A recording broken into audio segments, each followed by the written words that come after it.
آج ہم ایک اہم موضوع پر آپ کو آگاہ کرنا چاہتے ہیں۔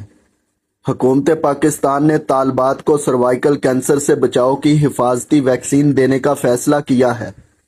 یہ ویکسین صرف لڑکیوں کے لیے ہے تاکہ وہ مستقبل میں اس خطرناک بیماری سے محفوظ رہ سکیں، لیکن بدقسمتی سے معاشرے میں کچھ غلط فہمیاں پھیلائی جا رہی ہیں کہ یہ ویکسین کسی اور مقصد کے لیے دی جا رہی ہے۔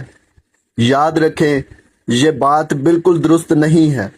یہ ویکسین صرف اور صرف صحت اور حفاظت کے لیے ہے، اس میں کوئی اور مقصد شامل نہیں۔